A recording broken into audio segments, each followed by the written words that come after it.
Hey guys, welcome back to my series Cravings, a collection of quick and easy recipes that you can bake at home when you're in the mood for a little treat. And today's recipe is cheese straws.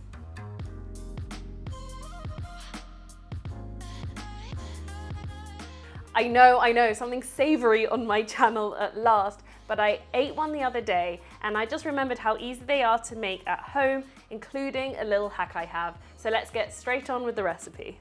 So this is very much a leftover recipe. The first ingredient is, of course, the cheese. Now I have a little collection of some random hard cheeses, which I'm just going to grate into a bowl. So I'm going to start off with this orange Amsterdam cheese, which has a delicious creamy texture and beautiful flavor.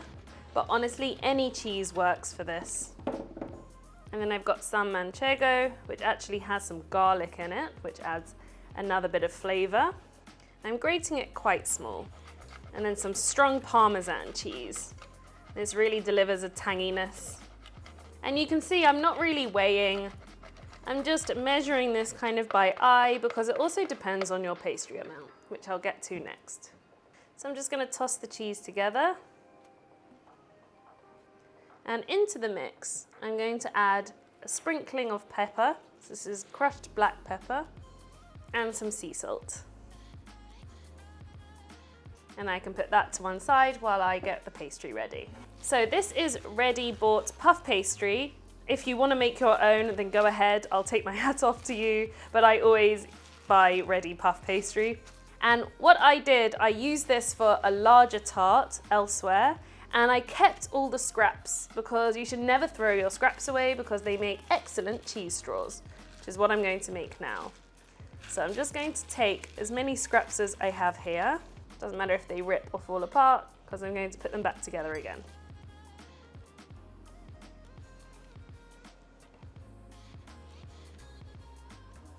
So you can see they're all uneven sizes, but I'm going to totally change the formation of this pastry. So what I'm going to do is grab a handful of my cheese and sprinkle it onto the pastry like this. And then I'm going to kind of squash it into the pastry and fold it over itself. Now if it gets a little bit tacky like mine is, you can always use a sprinkling of flour that just de-sticks the pastry to the surface. A bit underneath as well.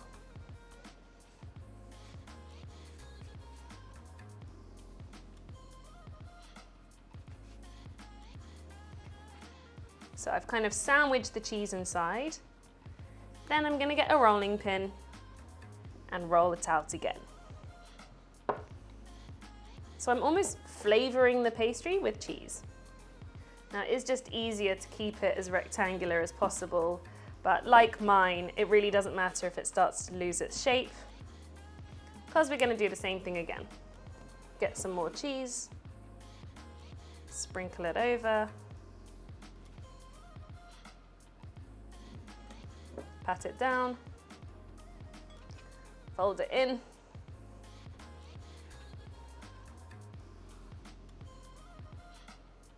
smells so good, and roll it out again.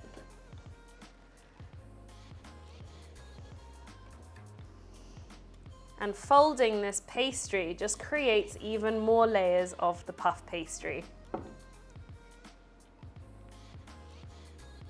which is why it's perfect to make using the scraps of pastry that you may have.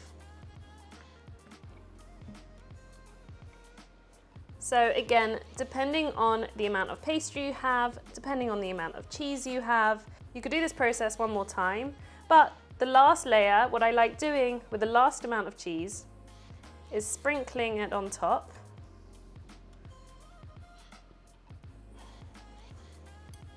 Pressing it down, and then going over with the rolling pin without folding it in.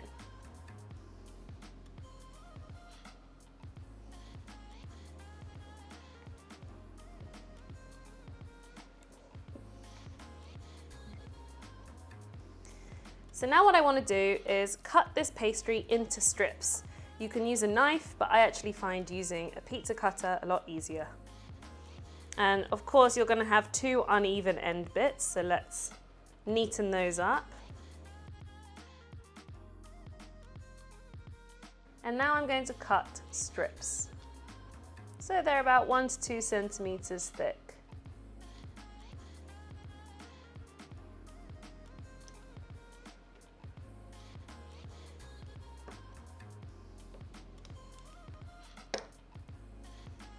And with the excess, I can roll that out again and make more. Now to make the twists. Really simply, you take each end of each strip and twist it. Like so. So a couple of twists on each side, and it's as easy as that. And now I just need to transfer them onto a baking tray. I've got a silicone mat, but you can use baking paper. And you can almost squash the dough onto the mat to keep their shape.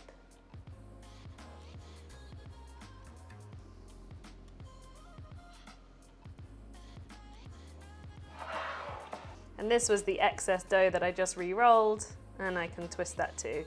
It may not be as pretty as the others, but it will still taste delicious. And the last thing before baking is I'm going to wash them with egg. So just with a pastry brush, and just go over all the exposed bits of pastry. And it's the egg that gives them that beautiful shine and crispiness.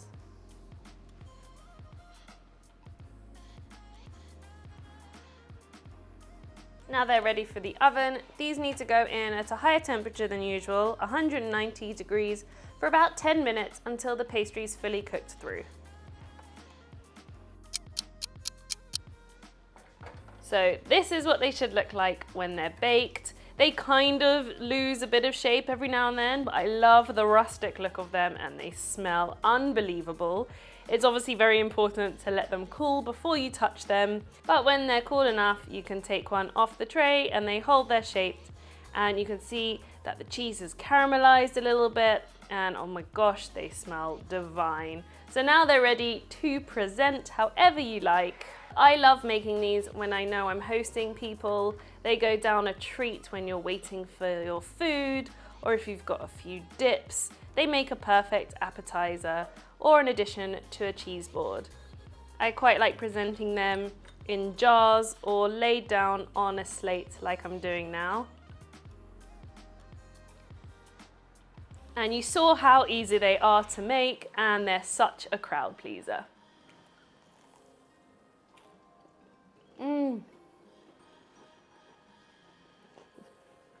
Crispy, cheesy, salty, everything you want from a bite. Definitely satisfies my craving.